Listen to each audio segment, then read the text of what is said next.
This is Franchise Today, brought to you by FRM Solutions, providers of the best-in-class software solutions for franchise relationship management. Franchise Today is your destination for weekly information, conversations, and interviews with accomplished industry leaders, all of whom share best practices for sustainable growth and sensible franchising. Here now, your host, Stan Friedman, to kick off this week's podcast. Today is Wednesday, June 29th. I'm Stan Friedman, and this is Franchise Today. Well, what an appropriate week to open with some exciting news that I'm about to share, especially for those of you who call the tri-state area of Connecticut, New York, or New Jersey home. Appropriate because we're less than a week away from the 4th of July, and what I'm about to share is something that could quite literally help someone in this audience or someone you know declare their independence from the need for a paycheck. Okay, have I got your attention?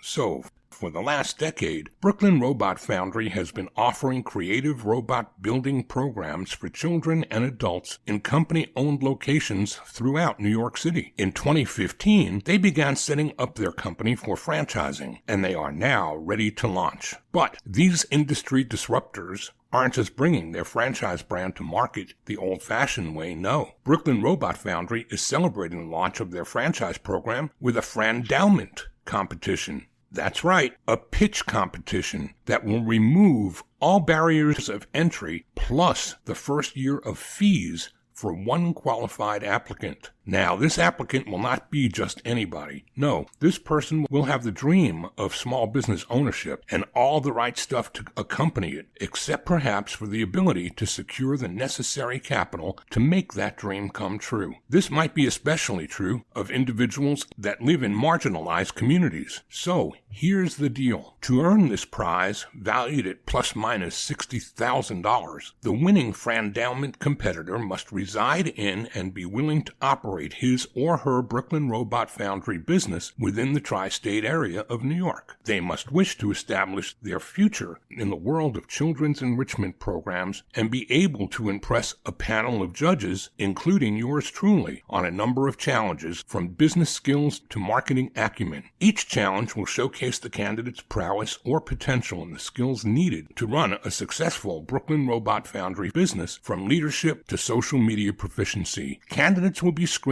and evaluated in several phases over a several-month-long period. The competition will begin with an application, which will be available on the Foundry's website beginning July 13th, and applications for this fee-free franchise will be accepted until midnight August 5th. Announcements will be made at the end of each round via social media regarding which candidates get to move forward in the competition. More about the competition, the brand, and its franchise opportunities can be found at foundryfranchise.com. More on this in the weeks ahead. And speaking of declaring one's independence, it was almost 2 years ago to the day that John Teza declared his from the restaurant world and became president and chief development officer at Hand & Stone Massage. Then, about a year later, John stepped up once again, becoming Hand & Stone's CEO. He's one of my best franchise friends for life, and he returns to Franchise Today in 2 minutes or less to tell us all about it. Franchise Today will be right back, but first, a word from our sponsors. Hey, franchisors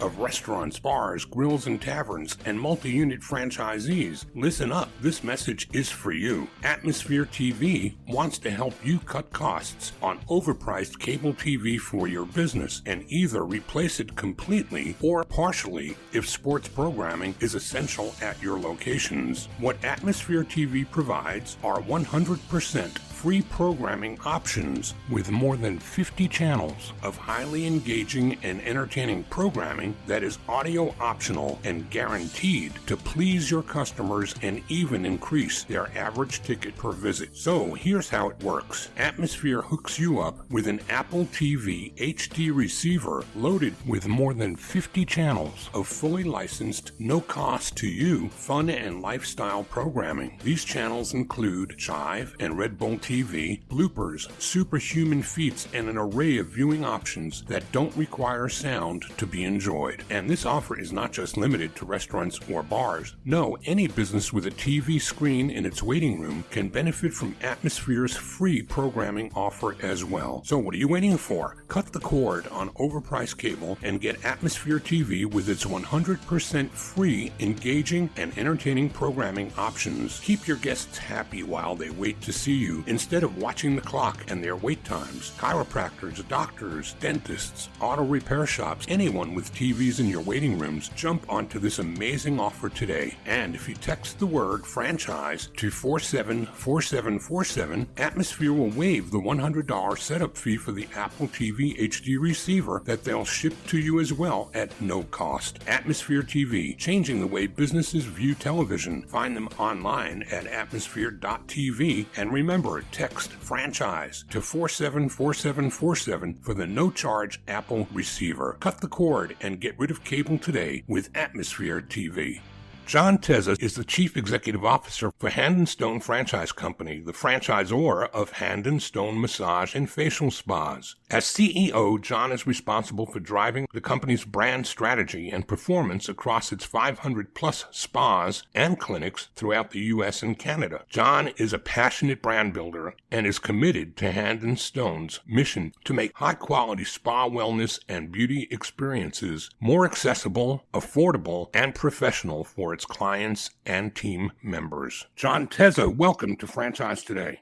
Hey, Stan. Thanks so much for having me. I'm really excited to be here. Well, it's been a minute too long since we've seen each other, much less even spoken. So a lot going on in your life, and all of it good from everything that I see and hear. Yeah. So if I'm not mistaken, John, we're coming up on an anniversary of about 2 years since you left food. Any buyer's remorse? That's right. And thanks for noticing the anniversary, Stan. It was August of 2020 that I joined Hand & Stone.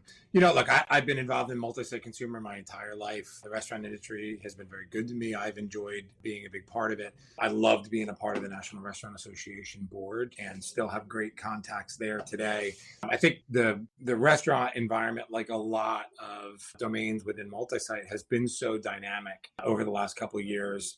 And it's changed so much. I'm not sure that I'd even recognize it much anymore. But, you know, we're busy pushing this brand forward and working really hard to optimize the health and wellness domain. It's been nice just being a consumer in the restaurant space for the last couple of years. Well, we're going to unpack a lot of what's been going on since you left the restaurant world, but let's do what we do every week. Roll the tape back to the beginning. As most everyone in the franchise world that isn't born into a franchise dynasty usually doesn't get into franchising with intention. It typically finds us. You may be a hybrid of that, though. Tell us your story. Why don't you? Yeah. So I'm a little bit of maybe a little bit of a unique individual in that I've really professionally, all I've ever been a part of is franchise businesses. I joined 60 days out of college 25 years ago. Hard to believe. 25 years ago in 1997, I joined then 300 unit Quiznos brand right out of college. And since that period of time, I've been involved in franchising my entire career. I've been on kind of every side of it. I've been spent the lion's share of my career on the operating side of high growth franchise businesses, but I was fortunate to spend 3 years with Aziz and Susan in NRD as an investor in multi-site and franchise companies, and additionally franchise technology companies that service the franchise industry. And I've also been a franchisee. So I've really seen it from really, all three of the major angles. Why don't you take us back to those early days at Quiznos, and what was your responsibility and your role then? What brought you into this business? And were you interviewing for a franchise position, or were you interviewing with a company that happened to be in franchising and was looking to hire you on for some specific reason or objective that franchising came along with it instead of it being all about franchising? What was your role early on? Yeah, so it was very much the latter. It was an organization that I decided to join that happened to be a franchise. I joined as in the operations world. My first job was as a field auditor, going around and I think today would be called a franchise operations consultant. There was a bit of a different spin in that was a system that was run by area directors, and so myself and one of my college teammates joined the organization at the same time, and it was really our job to go in and audit the auditors. So you can imagine how popular we were right out of the gate. But I pretty quickly transitioned into operating some company units, and it was great. I spent really the first 2 years of my career there really working to understand the underlying foundation of the restaurant business and more broadly how franchising worked. I had been, I like a lot of kids, I spent my formative years, high school years, working in restaurants. I've been in restaurants since I was probably 14 years old, but I hadn't experienced the franchise system up until that point. And really over the course of those first couple of years, I was exposed to really what makes franchising work, right? How do you drive system standards? How do you make sure that you've got compliance against those standards? How do you make sure that you got consistency in how the brand is represented? How do you best manifest or within the four walls and outside the four walls? And those were all the things that I was able to get experienced with in my first couple of years. And then I shifted over to development. And I think that my first, call it 3 to 5 years at Quiznos was really formative in that I got to experience the operations side of the business. And then I very quickly got to experience the development side of the business, and really that sort of duality and understanding what it was like from an operating perspective, and then understanding the other side of franchising, which is scaling, they were important formative years. The development years, what years were those? Oh, geez. I think so. I probably moved into my first development role in '99, and then really spent the majority of my time with that brand was in development. And that's kind of the world that I came up in, right? I ended up as the EVP of development there. I spent 5 years, as you know, as the chief development officer of Jersey Mike's, and had just a wonderful experience helping that organization grow from about 400 units to about 1,100 units, with another 600 on the books to open when I left Jersey Mike's. So I pretty quickly moved into sort of a development specific domain, and then over the course of the rest of my career really broadened my experience. It's kind of interesting when you think back and look back at it, that you and I have roots in the same place, in that my formative years in franchising, when I broke away from residential real estate, first years were Blimpie. Yeah. So I was doing Blimpie as you were doing Quiznos. And if you broaden your scope on that and look at Jersey Mike's, Subway, Blimpie, Quiznos, all four of those brands were still on the rise in the early years that we were there. But look at how many different things happened to those four sandwich brands. And the contrast is pretty extreme, isn't it? Yeah, no question. And then you think about brands like Jimmy John's and Firehouse that came up behind it, and others, right? There's a lot of great sandwich brands. Sure. I've got a distinct affinity for the Jersey Mike's brand, having grown up on it. I've known Peter for so many years. Some of my closest friends in the business remain at Jersey Mike's, driving that business forward. Stan, you probably don't remember this. I was with Jersey Mike's. Yeah, you, Brian Summers, and I jumped in a car and we drove to DC for a meeting, and Brian and I were amazed. You actually got Tony Kanza on the phone. You called Tony from the car. I remember. And told him that you called him from the original Jersey Mike's, if I remember. I think you're right. I was amazed by that. Absolutely amazed by that. Well, those were some great years, and my years at Blimpie really are foundational to so many things that followed for me. The work in diversity that I've gotten the privilege of doing all these years has been an outgrowth of my time spent at Blimpie. And to this day, I'm certain that Peter Cancro will pick up your call and Tony still picks up mine. Yeah, no doubt.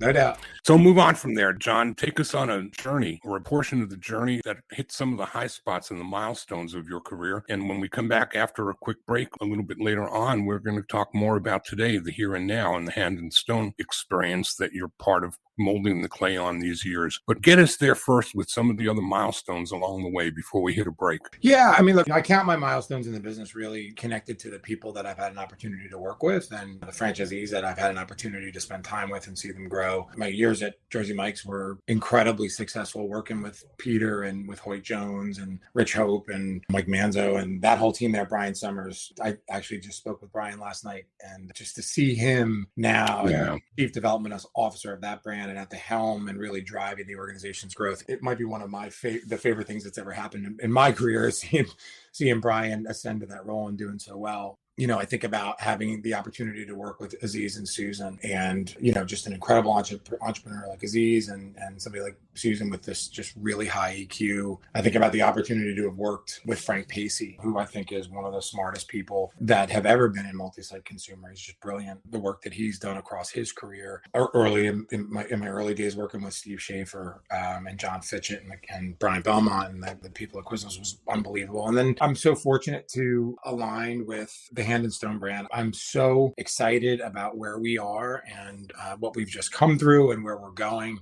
This is an amazing team. Todd Leff and John Marco first as the founder, and then Todd as I like to call him the de facto co-founder. He doesn't like it very much because I think he thinks it gives short shrift to John. But the two of them, what they built here is nothing short of amazing, and I'm just honored to now be the steward of this brand moving forward. I have a phenomenal team that's really incredible tenure. They've been with the brand on average 10 years. They know this brand inside and out, and really looking forward to driving the brand forward. I don't know, maybe it'll come up later in the discussion or not. We recently went through a transaction. So Levine Lakeman Capital Partners had been our sponsor for a number of years. They invested in the company in 2015. And we just completed a process whereby Levine Lakeman Capital Partners sold to Harvest Partners out of New York City. And so we've got new partners in the business who are fully invested in our vision for the brand and what we're going to do to continue to drive it forward. And Stan, we've known each other for a long time. I think I tend to have a recency bias around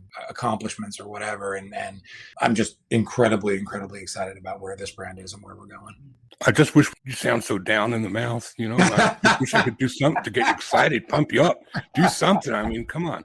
You bring, and it's hard to hide it, really. You bring the second most urgent and important thing needed to succeed in franchising. You've brought it wherever I've known you and wherever you've gone, and that's passion, and it's evident how passionate you are about what you're doing. And we're going to talk more about it, but I'll come back to this side first and just talk a little about you and technology and you and franchising. And if you were able to never have to work to get what it is that makes you have that fire in the belly and passion that you're all about, what would John Teza do? Yeah, it's a great question, Stan. It's funny. Recently, we did some work, strategy work as a team, and we did it one day offsite. And I asked each of my team members to come up and talk a little bit about kind of the things that move them and drive them and what's really important to them. And what I said to the crew is I have three great loves. I enjoy doing a lot of things, but I have three great loves. The first is my family. The second is the New York Yankees.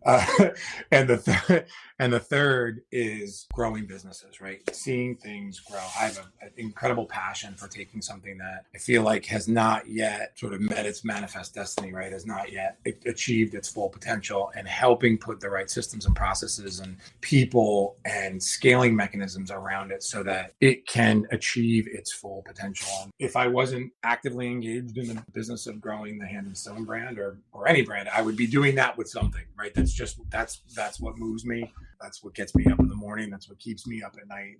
Is how to help optimize the potential of whatever it is that I'm working on. My kids don't always appreciate that, but that's what moves me. Well, 2 out of 3 of those loaves aren't bad. don't I'll leave it to you to figure that out. Don't throw any shade on the edge. So, but John, talk technology a little, because you've become somewhat as much an icon around technology and franchising as you have franchising and development and investment. So where has that come from, and how do you manifest that today? Yeah, so I was fortunate or unfortunate, depending on your perspective, to have gotten exposed to Wired magazine and in particular Kevin Kelly and what he's written over a long period of time. And that's really what kind of fueled my interest in technology. I'm not a technologist. My view on technology is almost always from first a business perspective and second a consumer perspective. And my gosh, from a technology perspective, right, I'm definitely 2 left feet. But I appreciate what has happened in the multi-site consumer domain and the franchising domain as a result of organizations leveraging technology. And I think that's what really started it for me. That's where I got involved with the IFA in the 10X program. And that's kind of what drives me is how can brands, both the brands I'm working on and then more broadly, right, the community of brands, leverage technology to move their execution of their operation forward more quickly. For us right now, we launched a cloud-based POS system 2 years ago. We're still deep in the optimization phase of that. We are getting ready to launch a new website and an app. And in doing so, we've really reimagined our user experience, and we're trying to really simplify our user experience. The big change for us, or the big opportunity for us, is in launching a true dynamic CRM. We have incredible customer attribution. We know who every one of our customers are, and we know what their longitudinal relationship with the brand looks like, which means we have the ability to help them optimize that relationship, whether it's coming in more often, whether it's experiencing moving across modalities and getting both a facial and a massage, whether it's providing the right upgrade suite to them, whether it's giving them the opportunity to buy gift cards online. We know we have the opportunity for them to deepen their journey and their experience with the brand through leveraging technology at a higher level. And that's what we're really excited about doing. And I think that's our journey. I think that's what you've seen as brands, both big and small, really begin to think about their own journeys, right? I'm always struck. I was at the Franchise Update Media Group's customer experience conference very briefly this week. We went in because we were up for an innovation award for a service that we launched. And I'm always struck by the dichotomy of big brands that are doing really interesting things in technology that have the resource base to be able to do it in-house. And then the other side of the spectrum is smaller brands that would love to have the ability to move their businesses forward, but they lack the internal resources to do it themselves. And so that's where you get a lot of the third leg of the stool in the franchise community is around the supplier base. And, without a really active supplier network, particularly folks that are in the smaller, more nascent or pre-emergent state, would have a really hard time tapping into technologies. And so, I have a passion for it kind of across the spectrum, whether we're talking about third-party technology companies that are working with smaller brands or somebody like Inspire Brands that is just driving technological transformation within all of their brands on a day-to-day basis. We know we have to solve the human side. We know we have to continue to heighten the human side of this business, right? There's no question that in every experience, irrespective of the domain, there's a consumer who's a human and there's somebody servicing that consumer who's a human. And we need to make sure that we continue to heighten the experience for both our team members and the consumer. But right side by side with that is this opportunity to continue to leverage technology to make that relationship better. How many years worth of advancement would you guess technology has leaped post-COVID or through COVID? It was already a fast-moving trend, there's no doubt, but how much acceleration would you guess there has been in technology through this COVID era? Yeah, hard to say. I might, if I had to, if you peg me to a number, I'd say 10 years. And I don't think it was as much technology changing as the user experience at both the consumer side and on the operator side, leveraging existing technology to change operating processes, right? So you think about off-premise ordering in the restaurant industry, and third-party off-premise ordering in the restaurant industry was not new. Right, that existed pre-COVID. What was fascinating was to see how quickly the consumer adopted it. And then what was even more fascinating was to see how quickly brands, particularly brands that had a little bit of scale, said, maybe there's a way to do this where we're not giving up 25% of the value of every order, or to structure this operationally so it's much more efficient and still very profitable for our operators. So, and look, we saw a lot of that at Hand and Stone, right? We went to a contactless environment almost overnight. Our spas were closed for 8 weeks total. And in some cases, they were closed for some jurisdictions, they were closed for even longer than that, or unlimited services for even longer than that. But when we began to reopen the spas, we reopened them in a contactless environment. We went from basically paper in our intake process prior to COVID to all digital almost overnight. Right. That wasn't a function of technology as much as it was a function of a need to alter our operating processes to meet the then current environment. Technology enabled it for sure, but COVID was the ultimate push demand. Right. COVID created the ultimate push demand in a lot of ways. And so that's the way that I think it's really accelerated the transformation. Tell you what, let's grab a quick break right here and pay some bills. And then when we come back, let's dive all the way into Hand and Stone and what you walked into, what has morphed already, and more importantly, all those good things that lie ahead. We're talking today with John Teza, CEO of Hand and Stone, and we will be right back. Franchise Today will be right back. But first, a word from our sponsors. We are all familiar with Vistage, YPO, and EO. Well, now comes Zor Forum, a somewhat similar type of executive group, but this one comes with a twist. Zor Forum groups are exclusively for franchisors. Imagine a peer group for sharing and networking on a platform built exclusively for franchise executives. Zor Forum members are afforded unparalleled access to best practices and some of the brightest minds within the franchising world through regular meetings and a dedicated communications platform. In this post-COVID world, a franchise-specific mastermind or peer group is an endeavor worth making time for. Zor Forum groups of 6 to 10 will bring leaders together that are in similar situations, but with exclusivity in terms of their competitive set. guests so that each can openly help others benefit from their respective knowledge, perspective, and experience with no fear of competitive loss. Network, learn, strategize, and remain motivated along your journey. Join a peer group, not just any peer group. Join the only one designed for emerging franchisors. Join Zor Forum. Learn more at zorforum.com. That's www.zorforum.com. And my conversation continues today with John Teza, CEO of Hand & Stone Massage and Facial Spas. And it's really hard for me to just think of John as something that's not restaurant related. I'll get used to it, buddy, but it's got to be a big change in your world, though, going from penny profits to this world that you are in today. Stan, you'd be surprised. It's really not. I mean, the biggest change is obviously the not having a cost of goods line item. And I want to be clear, we do have a cost of goods line item. We sell a fair amount of product, and there are some consumables that we use in delivering our services. So it's not like there's no cost of goods to be managed. But in terms of a comparison to the restaurant industry, it is a difference in kind, not a difference in degree. But apart from that, a lot of the same things apply, right? Customer experience is customer experience. We do a really good job of measuring it and delivering that measurement to our franchisees. But at the end of the day, making sure that you're optimizing and heightening the customer experience crosses domains. There's nothing different about that. Marketing to the end consumer and capturing share and making sure that we've got the right service offerings. In a lot of ways, there's a direct corollary to what we do on the restaurant side of the business. Well, interesting. Yeah, they're much more like, and then of course, just from a franchising perspective, for sure, right? I mean, it's at the end of the day, having great franchisee relations and delivering value to your franchisees in terms of operating capabilities and having the right human resource capabilities in the team. There's nothing different about this domain than the restaurant domain from that perspective. So let's talk some about the consumer experience and what drives the consumer to Hand & Stone as opposed to any of the other either franchised or independently owned and operated spas. There's got to be a value proposition that has helped this brand grow to 500 plus and continue at the speed that it's moving. Tell us a bit about that.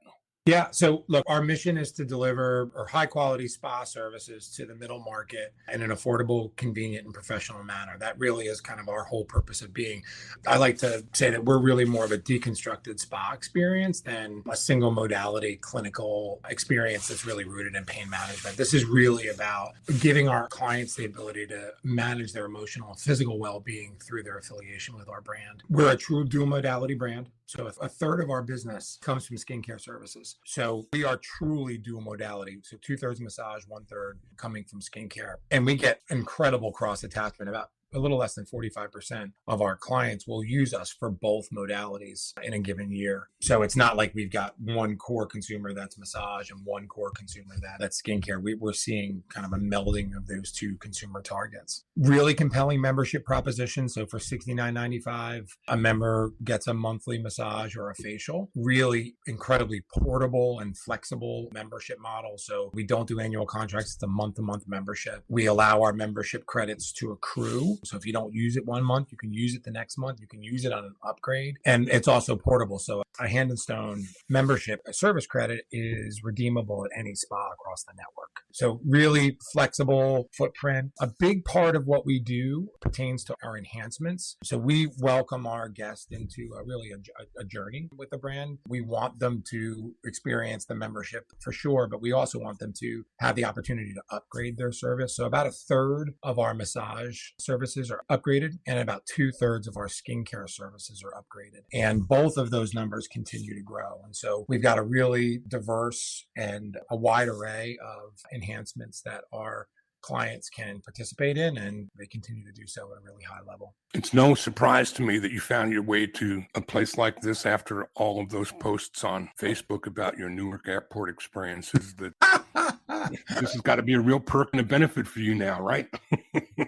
Well, it's funny. So I've been with the brand for just a couple of years. I've been a member for over 10 years. I've been a member at the second spa in the system, our Spring Lake Spa, which is now owned by Nick Marco, who's the son of John Marco, our founder. And so I've gotten regular body work for a long period of time. And, you joke about the airport, but it's true, in part to kind of stay upright and stay on it. And I've known the brand for a long period of time. It was founded at the Jersey Shore in Toms River, New Jersey, which is, at the time, I'm from the next town over in Breck. At the time, my wife and I were actually living in Toms River. We lived less than a mile away from where John opened the first Hand and Stone. And so, look, I'm a Jersey guy. It's a brand that started the Jersey Shore. It's been on my radar screen for a long time. And like I said, I've been a member for over 10 years. And what I saw that really attracted me to the business was really a clear member benefit, right? Clear point of differentiation in the marketplace. I really appreciated the member proposition, again, having been a member for so long. I liked their positioning. I liked our positioning. I liked our continued positioning, particularly in the massage space, of being a challenger brand and having a clear point of differentiation against the largest player there. I will tell you, I was tangentially aware of our skincare business, but I had no idea it was such a meaningful part of the business. And quite frankly, it's really a second major lever for us to continue to grow.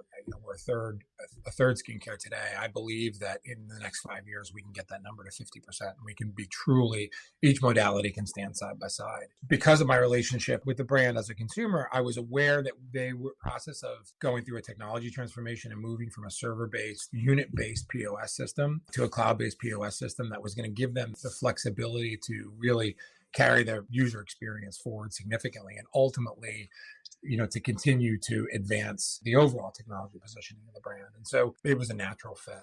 That's great, John. And on the franchise side, nothing screams louder to me than the lion's share of your ongoing development coming from those who are already owning franchises and operating units coming back for more. And that is a large part of your growth, or it was last year, wasn't it? Yeah, 50% of our growth. And that's something we'd like to continue to drive forward. I think eventually I'd like it to be close to 80 or 90% of our growth as we get a little bit more mature. There's no question. I think it's a great sign of health in a system when your existing franchisees want to continue to buy in and invest and grow their portfolios. We'll always welcome folks from outside the system in to grow. I think that's the right ratio, is kind of 50% new and 50% existing. We are actually just now starting to really network into the multi-unit community. This is a really good model for multi-unit operators that are looking to diversify or retire an existing portfolio. This is not an absentee model. I'm very clear with multi-unit operators when I talk to them about it, but it is what I would call an executive model where the units stand alone and you can hire a general manager that can run it and be actively involved in the day-to-day in terms of building out the team, but not be in the spa every day. And so it really does connect well with what a lot of multi-unit operators are looking to do in the next phase of their particular careers. So we're excited to really start networking into that community. And yeah, the combination of existing and welcoming new operators in, particularly multi-unit operators, I think is going to help us get where we want to go from a growth perspective. Who are you looking for, John, in terms of the franchisees coming from outside of your universe? What kinds of backgrounds are they coming from for the most part?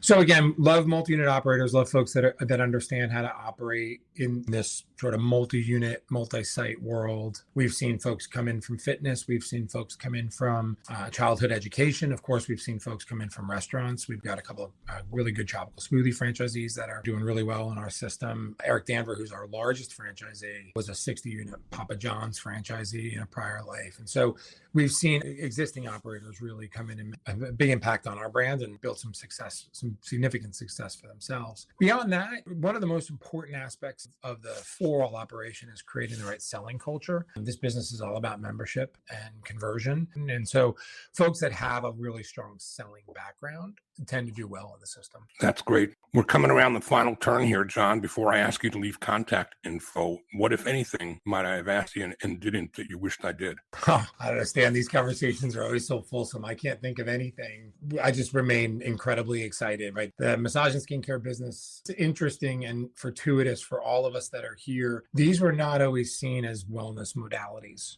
Massage and skincare were seen as almost indulgent, right? They were indulgent, almost luxurious experiences. But what's happened over the last really 10 years, and it's accelerated as a result of COVID, is that our consumer now sees these modalities as ways for them to manage their physical and emotional well-being, and they've become wellness modalities. And we get to just continue to do what we do, but we've got these great tailwinds that have swung around behind us. The massage business is expected to grow at a 7% CAGR over the next 5 years, and the skincare services business is expected to grow at a 12% CAGR over the next 5 years. And so, my gosh, what a great environment to be operating in, where we just get to continue doing what we do, right? We're not chasing any trends. The trends have kind of swung around behind us. Again, just what an exciting time to be leading this organization and helping it achieve kind of its most optimized state.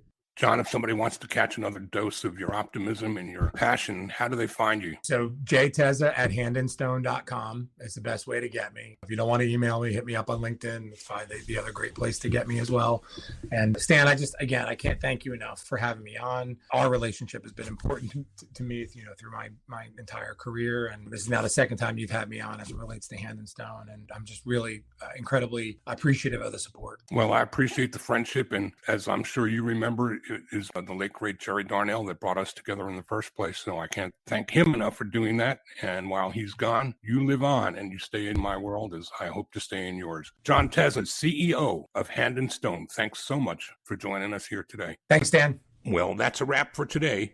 But more great summer season guests are headed your way, including Paris Baguette's Chief Development Officer Mark Mealy and Slim Chicken's co-founder and CEO Tom Gordon, to name just two. So, take us with you if you're vacationing, or catch up with us when you return. But either way, Franchise Today continues to bring you the very best voices of sustainable growth from those who practice sensible franchising. I'm Stan Friedman, wishing you the best, the very best of all things franchising, and Franchise Today is out. Franchise Today is a production of FRM Solutions, providing best-in-class CRM tools to empower relationships with prospective and existing franchisees. No excuses, just solutions. Find them online at frmsolutions.com. Join Stan every Wednesday at noon Eastern for another live episode of Franchise Today. Or, as always, download episodes on demand at blogtalkradio.com or iTunes. When you're part of a military family, you understand sacrifice and support. At American Public University, we honor your dedication by extending our military tuition savings to your extended family. Parents, spouses, legal partners, siblings, and dependents all qualify for APU's preferred military rate of just $250 per credit hour for undergraduate and master's level programs. American Public University. Value for the whole family. Learn more at apu.apus.edu/military.